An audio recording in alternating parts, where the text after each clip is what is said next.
Hello everybody, Chris Fawcett from the Headache and Pain Management Centre here on your Thursday for National Headache and Migraine Week. We've just stepped out of the conference I'm attending down here on the Gold Coast while everyone's having some lunch, hence the empty seats behind me. And today we're talking cluster headache and trigeminal neuralgia after talking about tension headache and migraine the last couple of days. So these things, they're evil, okay? So cluster headache, trigeminal neuralgia, they are awful, awful things to have. So they cause excruciating pain for sufferers, and today we're just going to be talking about a few things about what actually causes them and also what might be able to be done to help them out for those that are suffering so bad. G'day there, can see you there. Just type in underneath and say hello. Hello Grace, it's good to see you there.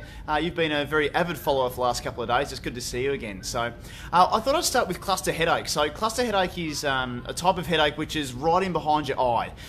It mostly affects men more than women, and the thing that sort of makes these cluster headaches different, I guess, to other types of headache is the presence of these other symptoms in your face. So you have headache behind the eye as a sort of a red hot poker or a stab kind of feeling.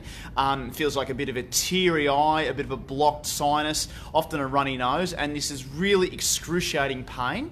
And the thing that sort of changes from migraine as well is it's more a stabbing type feeling that happens sort of, you know, for maybe 5 to 10 minutes, excruciating 11 out of 10 pain. It comes on instantly, like straight away, like a red hot poker or a knife right behind the eye, and it's there for 10-15 minutes and causes hell for these people, and then it's gone as soon as it came, like it just goes away. And the really sort of bad thing about this is that what happens is that it happens instantly and it happens at random. It can happen sort of 7, 8, 10, 12 times a day. Some people can get it even more than that, and it goes whack and then it goes away. So the really nasty thing about these cluster headaches is that they're unpredictable, and quite often these people are absolutely terrified of their pain and they're not sure what they can do about it to fix it, and they're living their life just in constant fear of these pains coming on because there's just there's no respite and it's just unpredictable. And what even makes these pains even more evil is that these headaches, what happens with them is that they come on and they're there, you know, 7, 8 times a day, 10 times a day, and they're there for 7 or 8 weeks on end, and then it can go away for like a year or 18 months or sometimes 6 months, sometimes longer. So it's pretty much this really unpredictable pattern of evil that just comes in behind your eye, bang, and then it goes away, and it's really, really nasty. Yeah, shocking. And basically, this is one that affects more males and females actually more commonly. Although we have seen females with it before. So often you see some tradespeople come in with these sorts of things, and it's just knocking them stupid. It's really, really nasty. The other pain that I was talking about today is called trigeminal neuralgia. And trigeminal neuralgia is basically a facial pain. It affects more sort of down the side of the face, into the cheek, into the nose, and this is really nasty too. It's a nerve type pain. It's a really sharp, electric, stabbing type ache or pain that goes into the face. It feels like a shoot. It's really uncomfortable to touch your face. It can make your nose run. It's really difficult to eat or smile. You can tell these people often because they're actually sort of talking like this without moving their lips, because they're afraid to actually get things going in their face, like even sniffing, chewing food, which of course, you know, breathing, chewing food is actually really important for like life. So when people have this thing happening, it's just really, really nasty, and they can't do much about it to help it out, apart from, you know, be prescribed really strong anti-nerve drugs or things of that nature, which often don't help. So I suppose today, in the the interests of National Headache and Migraine Week, we're looking to make a little bit more awareness about other things that can actually help these conditions to happen. And by the way, if you're there watching, type in underneath, say hello, and tag anyone who might actually be wanting to sort of know some information about this.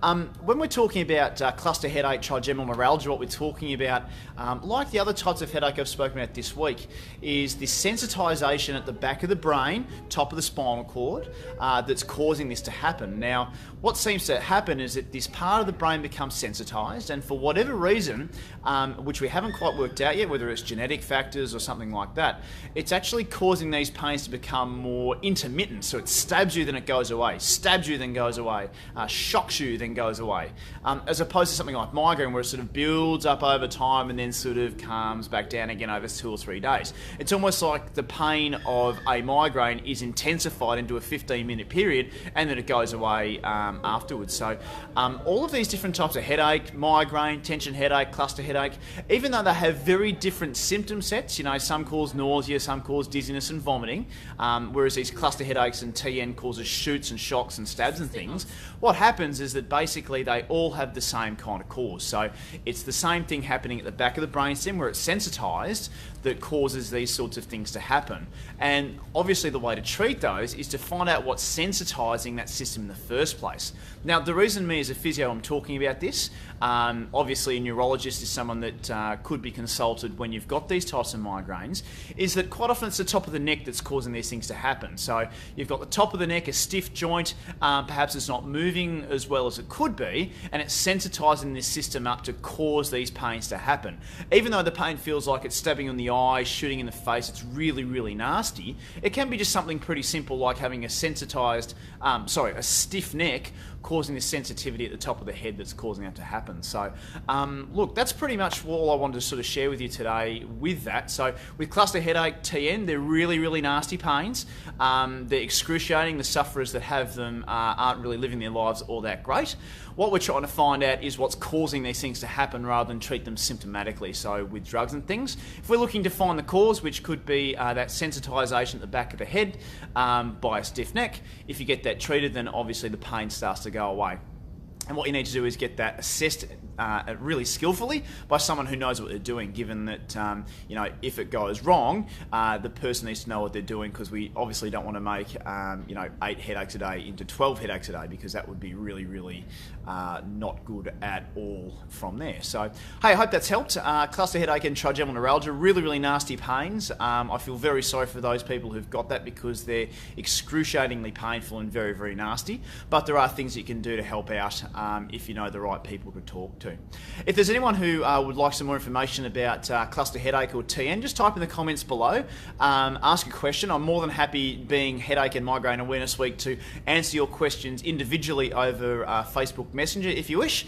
Anyone type tagging, commenting, sharing, these sorts of things to get the awareness out there, because being National Headache and Migraine Awareness Week, we're looking to get people aware of these sorts of conditions it can have, and actually get people to take action to get their life much better going forward. I'm Chris. It's been Thursday on National Headache and Migraine Week. Tomorrow we're talking hormonal headache and migraine about the same time, about 1 o'clock tomorrow. Look forward to seeing you then. Thanks very much. Bye for now.